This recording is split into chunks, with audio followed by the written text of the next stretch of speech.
Hello our great future of India. आज हम class 10th का चैप्टर 12 जो पहला ही चैप्टर अपना फिजिक्स का इलेक्ट्रिसिटी लेके आए आपके सामने। पहले हम केमिस्ट्री स्टार्ट किए थे, लेकिन बच्चों ने डिमांड की कि हमें इलेक्ट्रिसिटी फिजिक्स पहले पढ़ना है, तो आज हम उसका पहला लेक्चर आपके सामने ले आए हैं। इसको हम कंटिन्यू करेंगे हम। तो सबसे पहले हम बात करते हैं इलेक्ट्रिसिटी की। तो अभी ये इलेक्ट्रिसिटी में दो तरह की इलेक्ट्रिसिटी होती है। कौन कौन सी होंगी? पहला हो जाएगा स्टैटिक इलेक्ट्रिसिटी और दूसरा हो जाएगा करंट इलेक्ट्रिसिटी। दूसरा हो जाएगा करंट इलेक्ट्रिसिटी। तो ये इलेक्ट्रिसिटी यहाँ पे मेन में पढ़ना है, हमारे सिलेबस में मेन है अपना करंट इलेक्ट्रिसिटी। यहाँ पे इलेक्ट्रिसिटी उसी के बारे में मेन पढ़ना है, लेकिन सबसे पहले आपको वो अच्छे से समझने के लिए हम आपको स्टैटिक इलेक्ट्रिसिटी इंट्रोड्यूस करेंगे। तो आज के लेक्चर में हम स्टैटिक इलेक्ट्रिसिटी ही आपके सामने इंट्रोड्यूस करेंगे ताकि आपको करंट इलेक्ट्रिसिटी अच्छे से क्लियर हो जाए। तो हम बात करते हैं स्टैटिक इलेक्ट्रिसिटी की। हमारा टॉपिक अपना ले लेते हैं किसका? स्टैटिक इलेक्ट्रिसिटी की। तो स्टैटिक इलेक्ट्रिसिटी को पढ़ने के लिए आपको एक चीज जाननी बहुत जरूरी है। एक चीज जाननी आपको बहुत जरूरी है, जो कि है इलेक्ट्रिक चार्ज। जो कि है इलेक्ट्रिक चार्ज। किसी भी ऑब्जेक्ट पे कोई चार्ज आना, उससे पॉजिटिव नेगेटिव चार्ज आना, वही इसका क्या है? सिंपली इलेक्ट्रिक चार्ज है। किसी भी ऑब्जेक्ट पे अपना पॉजिटिव चार्ज आ गया, नेगेटिव चार्ज आ गया, और इन्हीं को क्या कहते हैं? किसी भी एटम पे जब अपना पॉजिटिव चार्ज या फिर नेगेटिव चार्ज आ जाए तो उसे क्या कहेंगे? आयंस कहेंगे। और ये अपना है इलेक्ट्रिक चार्ज। और इलेक्ट्रिक चार्ज होते हैं टू टाइप्स की। पहला एक हो जाएगा पॉजिटिव और दूसरा हो जाएगा अपना निगेटिव। पॉजिटिव चार्ज होगा प्रोटॉन्स की वजह से और निगेटिव चार्ज होगा इलेक्ट्रॉन्स की वजह से। तो आपको क्या समझ आ रहा है इसमें? इलेक्ट्रिक चार्ज दो तरह के होंगे, पॉजिटिव निगेटिव। पॉजिटिव होगा प्रोटॉन की वजह से, निगेटिव होगा इलेक्ट्रॉन्स की वजह से। और जब किसी भी एटम पे चार्ज आ जाए तो क्या हो जाएगा? आयन हो जाएगा। अब बात ये आती है कि आखिर ये चार्ज आते कैसे हैं? आखिर ये चार्ज किसी भी एटम पे आएंगे कैसे? How gain a charge? How a charge is gain. ये हमारी टॉपिक आ गई, हमारी बात आ गई। How a charge is gain, कैसे चार्ज गेन होगा? तो इसको समझने के लिए हमें एटॉमिक स्ट्रक्चर में जाना होगा। एटॉमिक स्ट्रक्चर में आपने पढ़ रखा होगा क्लास 9th में, वहां पे इसको रिकॉल कर देते हैं आपको। सबसे पहले अंदर हमारा होता है न्यूक्लियस और बाहर होती है सेल्स। इसमें कि हमारा क्या होता है? ये अपना न्यूक्लियस है और ये अपने इलेक्ट्रॉन्स इसमें होती हैं। पहले में 2, दूसरे में 8। तो अंदर ये अपना क्या है? न्यूक्लियस है। और न्यूक्लियस में क्या क्या होते हैं? होगा अपना प्रोटॉन और न्यूट्रॉन। न्यूट्रॉन पे नो चार्ज, प्रोटॉन पे 1 पॉजिटिव चार्ज। इतनी बात आपको समझ में आ रही है? अब बात करते हैं मेनली हमारा जो चार्ज आता है, ये प्रोटॉन और न्यूट्रॉन को हम डिस्टर्ब नहीं कर सकते, इसको हम किसी भी जगह ट्रांसफर नहीं कर सकते। हमें मेनली ट्रांसफर क्या करना होता है? इलेक्ट्रॉन। ट्रांसफर क्या होता है? इलेक्ट्रॉन। तो इसमें हम देखते हैं जो अपने इलेक्ट्रॉन्स के सेल जो पास है न्यूक्लियस के, वो तो भाई टाइटली बॉन्ड होंगे। क्यों बॉन्ड होंगे?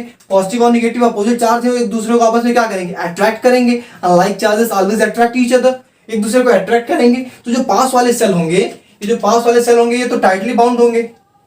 टाइटली बाउंड होंगे किसके साथ? न्यूक्लियस के साथ। और इसे हम क्या कहेंगे? बाउंड इलेक्ट्रॉन्स कह सकते हैं। और क्या कह सकते हैं इसे? Bound electrons. टाइटली बाउंड रहेंगे ये न्यूक्लियस के साथ, इसे कहेंगे बाउंड इलेक्ट्रॉन्स। और जो सबसे आउटर मोस्ट लेयर है इसमें, इस एटम का स्ट्रक्चर में सबसे आउटर मोस्ट लेयर ये वाली है अपनी। तो जो इसमें इलेक्ट्रॉन होंगे, जो इस एटम में इलेक्ट्रॉन होंगे, वो वीक फोर्स ऑफ अट्रैक्शन के साथ जुड़े होंगे। कैसे force? Weak force of attraction के साथ। फोर्स बहुत ही कम होगी इसमें, फोर्स बहुत ही कम होगी। यानी इसे हम क्या कह सकते हैं? फ्री इलेक्ट्रॉन भी कह सकते हैं। ये अपना क्या है? फ्री इलेक्ट्रॉन है। और यही फ्री इलेक्ट्रॉन ट्रांसफर होते हैं एक एटम से दूसरे एटम में। और क्या होता है? चार्ज गेन होता है या फिर चार्ज लूज होती है। लेट्स सपोज इसने अगर जो इलेक्ट्रॉन ने क्या किया, इसने इलेक्ट्रॉन दे दिया, इलेक्ट्रॉन इसने लूज कर दिया, तो इस पर कैसा चार्ज आ जाएगा? पॉजिटिव चार्ज आ जाएगा। क्यों आएगा? अंदर अपने इलेक्ट्रॉन और न्यूट्रॉन की, प्रोटॉन की क्या होती है? नंबर्स इक्वल होते हैं। इसमें प्रोटॉन टोटल अपने 11 इलेक्ट्रॉन दिख रहे हैं, अंदर 11 प्रोटॉन होंगे। यहाँ पे एक इलेक्ट्रॉन किसी को दे दिया, इसने एक इलेक्ट्रॉन किसी को दे दिया, 1 लूज हो गया इसमें से। तो इसमें -1 का चार्ज आएगा, +1 का चार्ज आ जाएगा। क्यों? क्योंकि 10 इलेक्ट्रॉन और 11 प्रोटॉन, तो 11 - 10 1, इसका चार्ज आएगा 1, पॉजिटिव चार्ज आ जाएगा। और जब इलेक्ट्रॉन ये गेन करेगा, जब इलेक्ट्रॉन क्या करेगा, गेन करेगा, तो नेगेटिव चार्ज आ जाएगा इस पे। इतनी बात आपको क्लियर हो गई कि चार्ज कैसे आते हैं। अब कोई भी आयन है, क्या है, कोई भी आयन है, कोई भी पॉजिटिव या फिर नेगेटिव चार्ज किसी भी एटम पे है, जैसे लेट सपोज Na अपना पॉजिटिव है, तो कोई भी आयन होगा उसके चारों तरफ क्या होगी, एक इलेक्ट्रिक फील्ड जनरेट होगी। कोई भी आयन होगा उसके चारों तरफ क्या होगी, इलेक्ट्रिक फील्ड जनरेट होगी, इलेक्ट्रिक फील्ड जनरेट होगी। किसी भी आयन के चारों तरफ क्या होगी, इलेक्ट्रिक फील्ड होगी। और ये इलेक्ट्रिक फील्ड करेगी क्या, कोई भी एक सब्सटेंस है उसके चारों तरफ क्या इलेक्ट्रिक फील्ड है, कोई एक दूसरा सब्सटेंस एक्स है उसके चारों तरफ भी इलेक्ट्रिक फील्ड जनरेट है। तो जब भी इलेक्ट्रिक फील्ड जनरेट होगी, इसका मतलब ये एक दूसरे को आपस में क्या करेंगे, अट्रैक्ट करेंगे। क्या करेंगे, अट्रैक्ट करेंगे विदाउट द कॉन्टैक्ट। इसमें कॉन्टैक्ट नहीं होगा फिर भी ये अट्रैक्ट करेंगे, कॉन्टैक्ट नहीं होगा फिर भी ये दोनों आपस में अट्रैक्ट करेंगे, इलेक्ट्रिक फील्ड इनमें जनरेट है, तो आपस में इसको क्या करेंगे, अट्रैक्ट करेंगे। अब देखिए इन इलेक्ट्रिक फील्ड की वजह से क्या लग रहा है, फोर्स लग रहा है। सिंपल, अट्रैक्ट कैसे करेंगे, जब फोर्स लगेगा, ये इस पे फोर्स लगा रहा है, ये इस पे फोर्स लगा रहा है, क्या लग रहा है, यहाँ पे फोर्स लग रहा है। तो इन आयंस से जो इलेक्ट्रिक फील्ड जनरेट हुई है, उन इलेक्ट्रिक फील्ड के द्वारा जो फोर्स लगाई जाती है, उस फोर्स को हम क्या कहते हैं, इलेक्ट्रोस्टैटिक फोर्स। क्या कहेंगे, इलेक्ट्रोस्टैटिक फोर्स। इन आयंस से जो इलेक्ट्रिक फील्ड प्रोड्यूस हुई है, उसके द्वारा जो फोर्स लगाया जा रहा है, उसे क्या कहेंगे हम, इलेक्ट्रोस्टैटिक फोर्स। इतनी बात आपको समझ में आई। इलेक्ट्रिक चार्ज क्या है, इलेक्ट्रिक चार्ज कैसे गेन या फिर लूज होते हैं, कैसे किसी एटम पे इलेक्ट्रिक चार्ज आते हैं।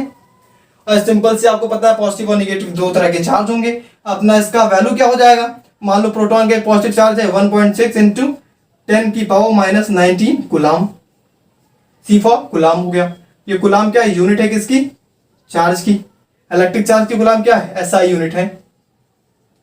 और ये जो अपना ये निगेटिव है, इलेक्ट्रॉन पे चार्ज होगा, -1 - 6 × 10⁻⁻19 हो जाएगा, 10⁻⁻19 कूलाम। इतनी बात आपको समझ में आ गई। अब इतनी बात समझने के बाद हम स्टैटिक इलेक्ट्रिसिटी आराम से समझ सकते हैं। इतनी बात समझने के बाद हम स्टैटिक इलेक्ट्रिसिटी पे आ जाते हैं। इसे इजीली समझा जा सकता है कि आखिर स्टैटिक इलेक्ट्रिसिटी है क्या। तो स्टैटिक वर्ड से आपको क्या लग रहा है, स्टैटिक मतलब रुका हुआ, स्थिर, यानी कि ऐसी इलेक्ट्रिसिटी हमारे पास हो, ऐसा चार्ज हमारे पास हो जो रुका हुआ हो। तो सिंपल सी अपने इसकी डेफिनेशन क्या आ जाएगी, the charge is bound, the charge which bound with the surface and does not move, and does not move. क्या लिख सकते हैं इसको हम, charge which bound with the surface, which bound with the surface and does not move। और क्या करे, वो चार्ज मूव ना करे, चार्ज मूव नहीं होनी चाहिए अपने। तो ये अपना क्या हो जाएगा, स्टैटिक इलेक्ट्रिसिटी। ऐसा चार्ज जो सरफेस से बाउंड हो, सरफेस से बाउंड हो और क्या करे, मूव ना हो, सरफेस से बाउंड हो और क्या करे, मूव ना हो। इसका एग्जांपल ले लेते हैं हम आसानी से, एग्जांपल ले लें। एग्जांपल में क्या आ जाएगा, जैसे माना कि हमने किसी एक ग्लास रॉड को सिल्क से रब किया, एक ग्लास रॉड है और एक सिल्क क्लॉथ है, इन दोनों को आपस में रब किया, इन दोनों को आपस में क्या किया हमने, रब किया, रगड़ा। तो हम देखते हैं इसमें यह है कि ग्लास रॉड पे अपना पॉजिटिव चार्ज आएगा और सिल्क क्लॉथ पे नेगेटिव चार्ज आएगा। ठीक है, अब ग्लास रॉड पे पॉजिटिव चार्ज क्यों आया, क्योंकि उसने एक इलेक्ट्रॉन किसको दे दिया, सिल्क क्लॉथ को दे दिया। और जब एक इलेक्ट्रॉन सिल्क क्लॉथ को देगा, इस पे एक पॉजिटिव चार्ज आ जाएगा और इस पे क्या आ जाएगा, नेगेटिव चार्ज आ जाएगा। क्या आएगा, इस पे नेगेटिव चार्ज आ जाएगा। उसमें एक चीज ये देखते हैं कि इसमें अपना पॉजिटिव चार्ज नेगेटिव चार्ज आ रहा है, तो एक इलेक्ट्रॉन इधर दे रहा है, तो चार्ज हमारा एक पॉजिटिव एक नेगेटिव हो रहा है, 1 पॉजिटिव 1 नेगेटिव। तो ओवरऑल देखा जाए तो हमारा चार्ज ओवरऑल दोनों को मिक्स कर लिया जाए तो अपना चार्ज चेंज नहीं हो रहा, चार्ज यहाँ पे क्या हो रहा है, कंजर्व हो रहा है। इसके बारे में हम आगे बात करेंगे प्रॉपर्टीज में, जब हम इलेक्ट्रिक चार्जेस की प्रॉपर्टीज पढ़ेंगे। तो आइए हम इलेक्ट्रिक चार्जेस की प्रॉपर्टीज डिस्कस कर लेते हैं। इलेक्ट्रिक चार्जेस की प्रॉपर्टीज क्या है, चार्जेस की प्रॉपर्टी।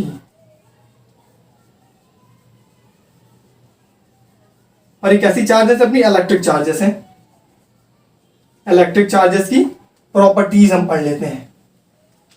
इलेक्ट्रिक चार्जेस की प्रॉपर्टीज पढ़ना थोड़ा सा इंपॉर्टेंट है, कुछ इसमें अच्छे से टर्म्स आएंगे जो आपको शायद अच्छे भी लगे, थोड़ा से कॉम्प्लिकेटेड भी हो सकते हैं, अच्छे से इसमें क्वेश्चन भी बनते हैं। आइए हम आगे देखते हैं कौन कौन सी प्रॉपर्टीज है। मेनली इसकी चार प्रॉपर्टीज हैं, मेनली इसकी चार प्रॉपर्टीज हमें यहाँ पे पढ़नी है। अपनी पहली प्रॉपर्टी क्या है? Force of interaction between them.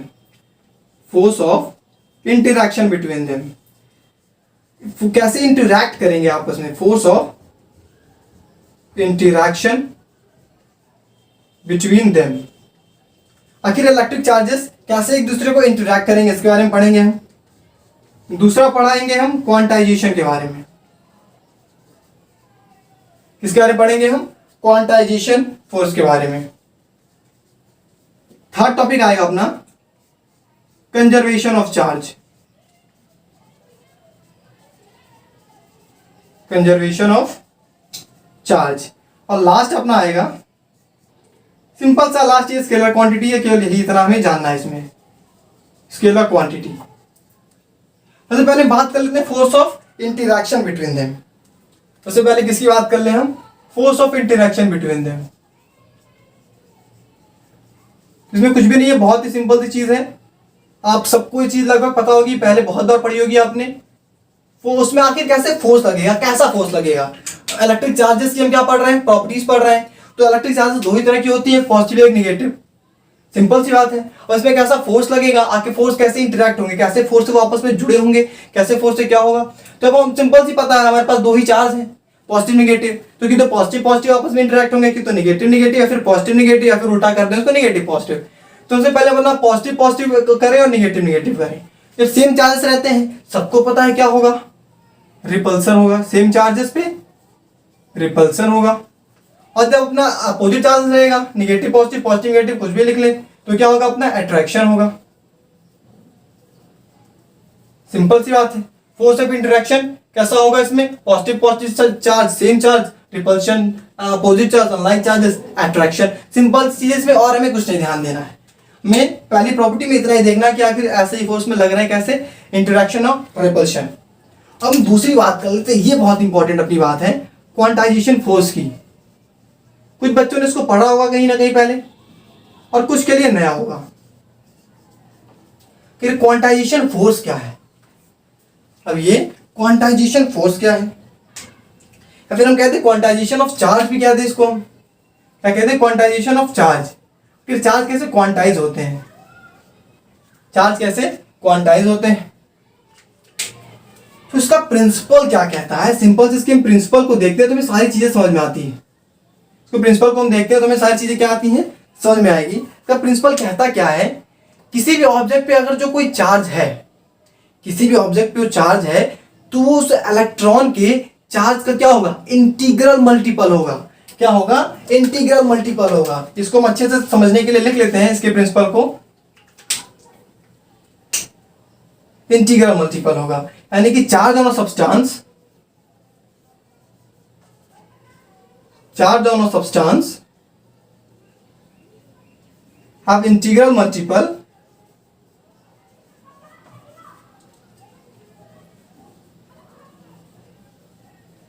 of charge of an electron,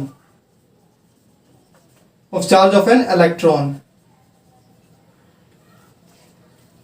क्या कह रहा है प्रिंसिपल इसका? Charge on a substance have integral multiple of charge of an electron, यानी किसी भी सब्सटेंस पे चार्ज जो भी होगा वो किसका मल्टीपल होगा? इंटीग्रल। अब इंटीग्रल मतलब क्या हो गया? इंटीग्रल मतलब हो गया सिंपली इंटीजर्स। क्या होंगे? इंटीजर्स। यानी कि इस पे चार्ज कितना है हमारा? चार्ज हमारा है 1.6 इंटू 10 की पावर -19 कूलम चार्ज है, -19 कूलम चार्ज है। यानी किसी भी सब्सटेंस पे जब कोई भी चार्ज होगा, इंटीजर्स अपने क्या होते हैं? इंटीजर्स 1 2 3 4 अपने इंटीजर्स हैं। ये पॉजिटिव भी हो सकते हैं, निगेटिव भी हो सकते हैं। सिंपल सी बात, इंटीजर्स। यानी किसी भी सब्सटेंस पे चार्ज होगा तो ये चार्ज अपनी फिक्स रहेगी, केवल इसके आगे कोई ना कोई इंटीजर्स लग जाएगा, कोई ना कोई इंटीजर लग जाएगा, चाहे वो इंटीजर पॉजिटिव हो, चाहे वो इंटीजर कैसा हो? नेगेटिव हो। इंटीजर मतलब 1 2 3 4, ये अपने क्या है? इंटीजर है। तो क्वांटाइजेशन ऑफ चार्ज हमारा प्रिंसिपल ये कहता है, charge on a substance have integral multiple of charge of an electron, यानी किसी भी सब्सटेंस पे जितना चार्ज रहेगा वो एक चार्ज के इलेक्ट्रॉन के चार्ज का क्या रहेगा, इंटीग्रल मल्टीपल रहेगा। यानी कि यहाँ पे 1 2 3 4 ऐसे ही नंबर रहेंगे। इसका मतलब ये नहीं कि यहाँ पे 1.5 नहीं होगा, इसके मल्टीप्लिकेशन में 1.5 कभी नहीं होगा, ये हमेशा ही गलत है। वैसे क्या होंगे, इंटीजर्स होंगे। हमें क्या ध्यान रखना है, इंटीजर्स होंगे, क्योंकि क्या है ये इंटीग्रल मल्टीपल है। इतनी बात आपको समझ में आ रही है। अब ये एक चीज में है, एक अच्छा सा ये एक नंबर का क्वेश्चन पूछा जाता है बोर्ड में अक्सर। आखिर ये चार्ज ऑफ एन इलेक्ट्रॉन है, ये जो चार्ज ऑफ एन इलेक्ट्रॉन है, इसका जो मैग्नीट्यूड होता है,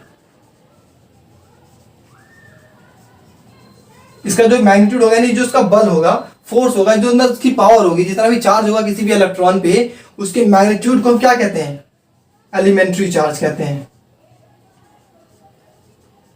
क्या कहते हैं, एलिमेंट्री चार्ज। इसको हम क्या कहेंगे, एलिमेंट्री चार्ज कह देंगे, या फिर एक और नाम है इसका क्या, फंडामेंटल चार्ज। ये अक्सर एक नंबर एग्जाम में पूछ लिया जाता है बोर्ड एग्जाम्स में।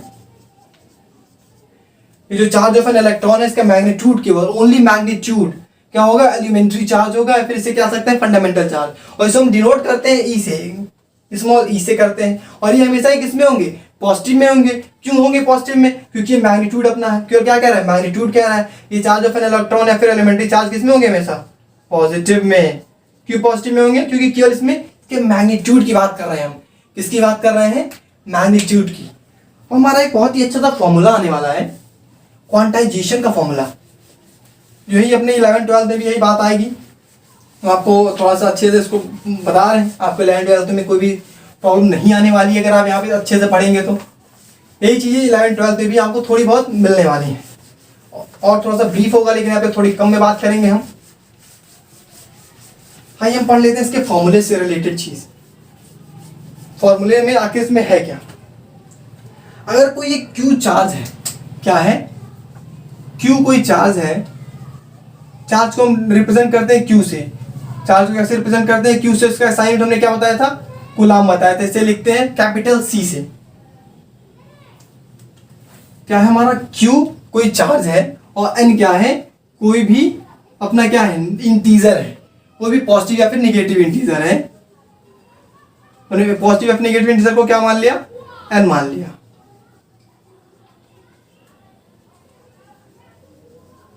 अपना क्यू चार्ज है, और कोई भी हमारा एन जो है वो पॉजिटिव नेगेटिव इंटीजर है।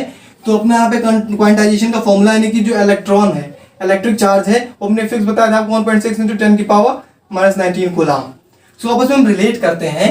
हमने क्या कहा था, जो अपना चार्ज है किसी भी सब्सटेंस पे, वो एक इलेक्ट्रिक चार्ज, यानी जो फंडामेंटल चार्ज था उसका इंटीग्रल मल्टीपल है। यानी कि Q इक्वल टू क्या है, ये अपना इलेक्ट्रिक चार्ज, एलिमेंट्री चार्ज है, ये आ जाएगा। और एन क्या है, इसका इंटीजर मल्टीपल है, 1 2 3 4 कुछ भी हो सकता है। तो ये अपना प्लस माइनस दोनों में हो सकता है। भाई हमने क्या बताया था, इंटीजर किसी में भी हो सकता है, प्लस माइनस दोनों में हो सकते हैं। तो अपना रिलेशन क्या बन रहा है यहाँ पे, Q equal to plus minus N E. कितना क्वांटाइजेशन फॉर्मूला बन रहा है भैया, Q is charge, N is integer, whether this is positive or negative, and E is our elementary charge. E is our elementary charge.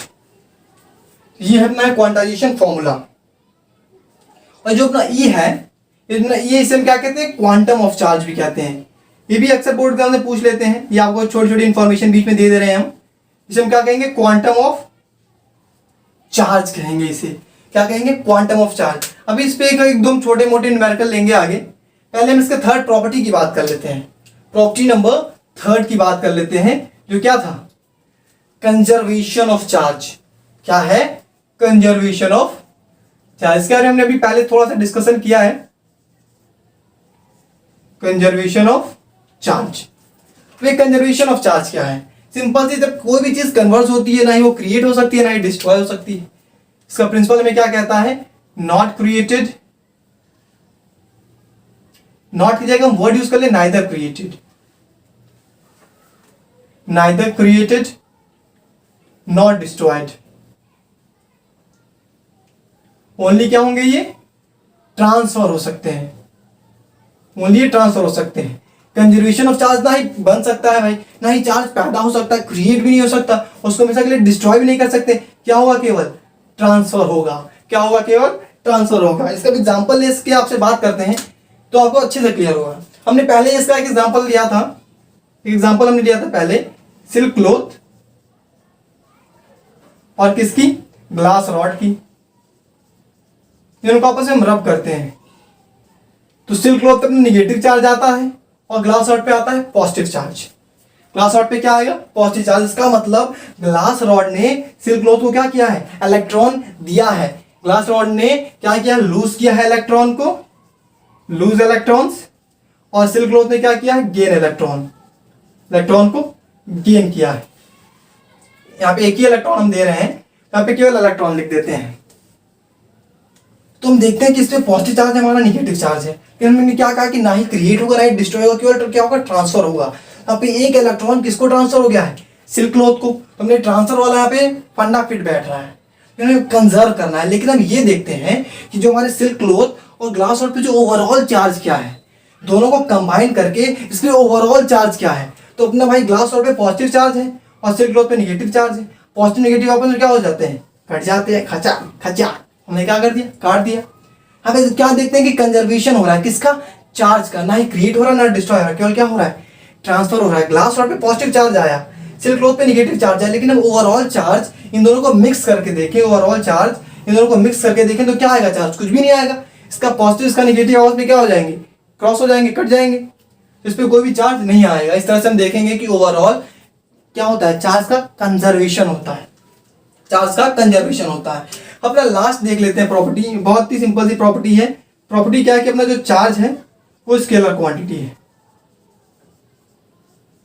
Charge क्या है अपना, scalar quantity. Scalar सबको पता है, स्केलर क्या होता है, इसमें केवल मैग्नीट्यूड हो, डायरेक्शन ना हो, मैग्नीट्यूड ओनली, डायरेक्शन इसमें नहीं होता। स्केलर क्वांटिटी क्या होती है, इसमें केवल क्या होता है, मैग्नीट्यूड होता है। यानी कि चार्जेस में क्या होते हैं, केवल मैग्नीट्यूड होता है, कोई भी डायरेक्शन नहीं होता है। इतनी बात आपको समझ में आ रही है।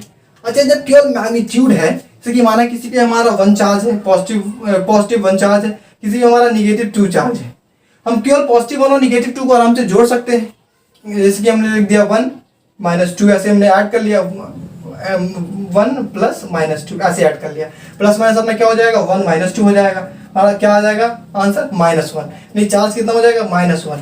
तो इसमें हम क्या देखते हैं, जब हमारा स्केलर क्वांटिटी यानी जब केवल हम मैग्नीट्यूड लेते हैं तो इसको हम अलजेब्रिकली क्या कर सकते हैं, इसको ऐड कर सकते हैं।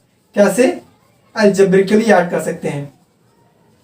ये आपका मैथ का टर्म है अलजेब्रिकली। इसको हम इसकी अलजेब्रा यानी जो इसका हमारा टर्म है पॉजिटिव नेगेटिव चार्जेस, इसको ऐड कर सकते हैं। क्यों, क्योंकि इसमें केवल मैग्नीट्यूड डायरेक्शन नहीं है, इसको हम सिंपली ऐसे ऐड कर सकते हैं। तो हम यहाँ पे न्यूमेरिकल हमने लिया है आपके लिए, क्वांटाइजेशन फॉर्मूले पे हमने क्या लिया है, एक न्यूमेरिकल लिया है आपके लिए। बहुत ही सिंपल सा न्यूमेरिकल है, केवल में क्वेश्चन को समझना है अच्छे से। Calculate the number of electrons, क्या करना है, नंबर ऑफ इलेक्ट्रॉन्स को क्या करना है, फाइंड करना है, कंस्टिट्यूटिंग 1 कूलम्ब ऑफ चार्ज। यानी कि 1 कूलम्ब चार्ज में क्या कैलकुलेट करना है, नंबर ऑफ इलेक्ट्रॉन्स। 1 कूलम्ब में क्या हमें करना है, number of electrons find out करना है। तो हमारे पास बहुत ही अच्छा सा फॉर्मूला हमने बताया था आपको, Q = Ne का। हमारे पास चार्ज कितना है, 1 कूलम्ब का चार्ज हमारे पास कितना है, 1 कूलम्ब का। हमें फाइंड आउट क्या करना है, नंबर ऑफ इलेक्ट्रॉन्स, यानी n फाइंड आउट करना है। n अपना क्या होता है, नंबर ऑफ इलेक्ट्रॉन्स होता है। और E अपना क्या है, एलिमेंट्री चार्ज है, फिर फंडामेंटल चार्ज है। इसकी वैल्यू क्या होती है, 1.6 × 10⁻⁻19 कूलम्ब। कुछ बच्चे इससे बहुत कंफ्यूज रहते हैं कि ये भाई चार्ज है किसका, इलेक्ट्रॉन का, तो निगेटिव में होना चाहिए। लेकिन हमें क्या लेना है, केवल मैग्नीट्यूड लेना है, इसलिए यहाँ पे क्या होगा, ये पॉजिटिव में होगा।